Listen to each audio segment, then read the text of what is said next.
ఇప్పుడు పెద్దలు కొన్ని డిస్కషన్ చేశారండి. వాస్తవానికి మనం కొన్ని అంశాలు పరిగణలోకి తీసుకోవాలి. ఏ రాష్ట్ర ప్రభుత్వం అయినా కానీ బడ్జెట్ అలొకేషన్ చేసుకుంటూ ఆ రాష్ట్రాన్ని అభివృద్ధి పదంలో తీసుకెళ్ళడానికే ఈ బడ్జెట్ అనేది ఉండింది.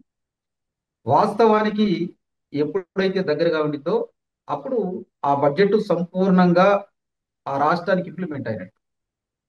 కానీ ఇక్కడ మీరు ఏదైతే ఒక అంశం లేవనెత్తారో గత ప్రభుత్వం చేసినటువంటి అప్పులు ఖచ్చితంగా ఈ ప్రభుత్వం మీద తీర్చాల్సిందేనండి. అవును. గత ప్రభుత్వం చేసినటువంటి అన్ని పనులు కూడా ఈ ప్రభుత్వం కూడా ఖచ్చితంగా కంటిన్యూషన్ చేసి ముందుకు తీసుకెళ్ళాలి. అంతేగాని గత ప్రభుత్వం ఇచ్చినటువంటి హామీలు చేస్తా అభివృద్ధిని దూరం చేస్తూ ఉంటే మీరు గతంలో ఏదైతే జగన్మోహన్ రెడ్డి గారి పరిపాలన జరిగింది మొత్తం అదే కదండి. గత ప్రభుత్వం తీసుకొచ్చినటువంటి అభివృద్ధి పథకాలు కావచ్చు, గత ప్రభుత్వం తీసుకొచ్చినటువంటి సంక్షేమ పథకాలు కావచ్చు, గత ప్రభుత్వం తీసుకొచ్చినటువంటి ఈ రాష్ట్రంలో ఏదైతే ప్రణాళికబద్ధంగా ముందరకెళ్ళేటువంటి ప్రతి అంశాన్ని కూడా నిర్వీర్యం. మీరు చాలా ఉదాహరణలు చెబుతాను నేను. విశాఖపట్నం దగ్గర నుంచి మీరు శ్రీ సిటీ దాకా తీసుకుంటే దాదాపు అక్కడ ఉన్నటువంటి ప్రధానమైనటువంటి కార్పొరేట్ సంస్థలన్నీ కూడా ఈ రాష్ట్రంలో మేము పెట్టుబడులు పెట్టం, పక్క రాష్ట్రాలకు వెళ్ళిపోతామని వెళ్ళిపోయారండి. కక్షపూరిత ధోరణితో రాజకీయంగా ఉంటే రాజకీయ స్వార్థం కోసం మేమేం ముందరకు వస్తాము, మేమే జీవితకాలం పరిపాలిస్తామంటే కుదరదు. దానికి ఉదాహరణ 2019 నుంచి 2024 మధ్యలో జరిగినటువంటి ఏదైతే జగన్మోహన్ రెడ్డి గారి పరిపాలన దానికి ఒక ఉదాహరణ. మేము ఆ విధంగా వెళ్తలేదండి. మేము 2 సార్లు ఓటాన్ బడ్జెట్ ఇచ్చేసి ఫుల్ బడ్జెట్ ఎందుకు ప్రవేశపెట్టాం? వాస్తవ పరిస్థితులకు దగ్గరగా మీకు కొన్ని అంశాలు కూడా చెప్పుకోవాలి. గత ప్రభుత్వం ఏదైతే ఉందో మరి అప్పుడు సెంట్రల్ గవర్నమెంట్ దగ్గర నుంచి వచ్చేటువంటి స్పాన్సర్ స్కీమ్స్ కూడా ఉపయోగించుకోలేనటువంటి దీన పరిస్థితిలో ఉందండి. వాస్తవంగా సెంట్రల్ గవర్నమెంట్ వాళ్ళు ఇక్కడికి ఇచ్చేటువంటి స్పాన్సర్ స్కీమ్ లో 60-40 రేషియో ఉంటుంది. ఇక్కడ 40% రాష్ట్ర ప్రభుత్వం భరిస్తే 60% కేంద్ర ప్రభుత్వం ఇచ్చింది. కొన్ని పథకాలు 80% కేంద్ర ప్రభుత్వం ఇస్తే 20% రాష్ట్ర ప్రభుత్వం. మరి అటువంటి పథకాలకు కూడా మార్జిన్ ఫండ్ కట్టడానికి కూడా వైకాపా ప్రభుత్వం ముందుగా రాలేకపోవడం వల్ల అభివృద్ధి కుంటుపడింది. ఎస్సీలు కావచ్చు, బీసీలు కావచ్చు, మైనారిటీలు కావచ్చు, వాళ్ళకు వచ్చేటువంటి సెంట్రల్ గవర్నమెంట్ స్పాన్సర్ స్కీమ్స్ ని సరిగా ఉపయోగించుకోవాలి. దానివల్ల బడుగు బలహీన వర్గాలతో పాటు ఎస్సీ ఎస్టీలు బీసీ మైనారిటీలు అందరి యొక్క అభివృద్ధి కుంటుపడింది. ఇక్కడ ఇంకోటి ఉందండి. మేమేదో సంక్షేమ పథకాలతోనే ఈ రాష్ట్రం అభివృద్ధి చెందిద్దా అంటే అది $1,000,000 ప్రశ్న. సంక్షేమంతో పాటు అభివృద్ధి ఉండాలి, అభివృద్ధితో పాటు మంచి పరిపాలన ఉండాలి. ఇవన్నీ ఉన్నప్పుడు పెట్టుబడులు పెట్టడానికి పెద్ద పెద్ద ఇండస్ట్రియలిస్టులు ఇక్కడికి వస్తారు. అది మేము క్రియేట్ చేస్తున్నామండి. ఏదైనా కానీ ఒక ప్రభుత్వం మీద నమ్మకం ఉన్నప్పుడు మాత్రమే ఇన్వెస్టర్స్ వస్తారు. మేము ఒకటే అంటున్నాం, పిపిపిపి అని ఒక పాలసీ తీసుకొచ్చాం, పబ్లిక్ ప్రైవేట్ పార్ట్నర్షిప్ ప్రోగ్రామ్. దానివల్ల రాష్ట్రంలో ఉన్నటువంటి పేదవాడికి ధనవంతుడు ఏ విధంగా సహాయం చేయొచ్చు. వర్క్ నేను చేయరండి, వీళ్ళు ఇండస్ట్రీలు పెడతారు, వాళ్ళు స్వచ్ఛందంగా చేయమంటే చేయరు కదా. కాబట్టే ఇటువంటి పాలసీలు తీసుకొచ్చి మేము ప్రజల్లోకి తీసుకెళ్లి యువత ప్రధానంగా ఇందాక సార్ చెప్పుకుంటా వచ్చారు, ఈ రాష్ట్రంలో యువత ఉంది, వాళ్ళని ఏదో విధంగా ఉపయోగించుకోవాలని. అవును, ఎన్ని కంపెనీలు ఈ రాష్ట్రానికి వచ్చినాయి అనే కాదు, ఎంతమంది ఇన్వెస్ట్మెంట్ చేశారనే కాదు, ఈ రాష్ట్రంలో ఎన్ని ఉద్యోగాలు వచ్చినాయి అనేది మా ప్రధాన అజెండా. మేము ప్రధానంగా దాని మీదే వర్క్ చేస్తున్నాం. ఈ మధ్య కాలంలో లోకేష్ గారు మరి యుఎస్ఏ వెళ్ళడం జరిగింది. అక్కడ కూడా ప్రధానమైనటువంటి ఇండస్ట్రియలిస్టులను కలిశారు.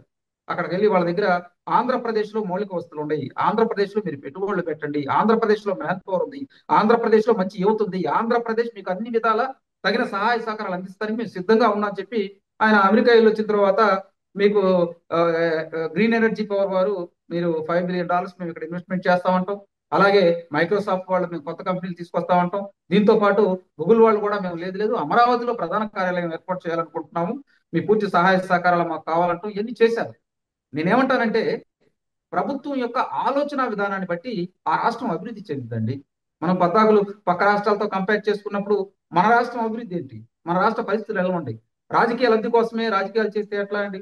ఈ రాష్ట్రంలో ఉన్నటువంటి ప్రధానంగా యువకులు అభివృద్ధి చెందాలండి. యువకులు అభివృద్ధి చెందితే మాత్రమే రాష్ట్రం ఆర్థిక పరంగా ముందరికెళ్ళింది. మనం ఆర్థిక పరంగా బలోపేతం అయితే మాత్రమే రాష్ట్రం పక్క రాష్ట్రాలతో కంపేర్ చేసుకోవటానికి ఉంటుందండి. ఇప్పుడు ఉచిత పథకాలు లేకుండా మరి భారతదేశంలో ఏ రాష్ట్రం అన్నా ఉందా అంటే ఏ రాష్ట్రం లేదు. ఎక్కడ పెట్టినా కానీ ఆయా ప్రభుత్వాలు అధికారంలో రావాలంటే మీకు ఆ ఉచితంగా ఇస్తాం, ఈ పథకాలు ఇస్తాం అంటున్నారు. దాని ఎంత మటుకి దానికి లిమిట్ ఉండాలి. సంపాదన లేకుండా నేను ఉచితాలు ఇస్తానంటే ఎట్లా? మీకు చిన్న ఉదాహరణ చెబుతానండి. 2019 నుంచి 24 మధ్య కాలంలో జరిగింది ఏంది? మీకు అయ్యిస్తాను ఇయ్యిస్తానని చెప్పి డైరెక్ట్ బెనిఫిషరీ పథకాలకు సంబంధించినటువంటి పథకాల్లో ఇక్కడేమో అభివృద్ధి లేదు, ఇక్కడేమో ఆదాయం లేదు. సో మరి తాకట్లు పెట్టడం తీసుకురావటం, తాకట్లు పెట్టడం తీసుకురావటం. కానీ తర్వాత గవర్నమెంట్ దగ్గర ఉన్నటువంటి బాండ్స్ ప్రతి శుక్రవారం బాండ్లు వేలవే కదండి. దాదాపు 2750 సార్లు బాండ్లు వేలం వేశారు. ఈ రాష్ట్రంలో ఉన్నటువంటి ఏదైనా మౌలిక వస్తువులు ఉంటే దాన్ని అడ్డం పెట్టేయటం, ఈ రాష్ట్రంలో ఉన్నటువంటి ఖాళీ స్థలాలు ఉంటే దాన్ని తాకట్లు పెట్టేయటం. మీకు ఇంకో మీ అందరికీ తెలిసినటువంటి విచిత్రమైన ఘటన, గత ప్రభుత్వం ఏదైతే వైకాపా ప్రభుత్వం మద్యపాన నిషేధం అంటూ అమల్లోకి వచ్చి ఆ మద్యం కార్పొరేషన్ 30,000 కోట్లు 25 సంవత్సరాలు తీసుకొచ్చారండి. అంటే ప్రభుత్వాల యొక్క ఆలోచన విధానం వల్ల రాష్ట్రంలో ఉన్నటువంటి ఆర్థికాభివృద్ధి ఏ విధంగా కుంటుపడుతుందనేది ఇది ఒక ఉదాహరణ. సూర్యప్రకాష్ గారు, ఆ, నేను ప్రధానంగా చెప్పేది ఏంటంటే రాష్ట్ర ప్రభుత్వం ఏదైనా కానీ బాధితయుతంగా ముందరికి వెళ్ళాలి. రాష్ట్రంలో ఉన్నటువంటి యువతను దృష్టిలో పెట్టుకోవాలి, అదేవిధంగా రైతులను దృష్టిలో పెట్టుకోవాలి, రాష్ట్రంలో ఉన్నటువంటి కార్మికులను దృష్టిలో పెట్టుకోవాలి. ఈ రాష్ట్రంలో ఉన్నటువంటి ప్రధానమైనటువంటి వ్యవసాయ ఆధారిత మన ప్రాంతాలండి, వీటన్నిటి మీద ఒక దృష్టి సారించాలి.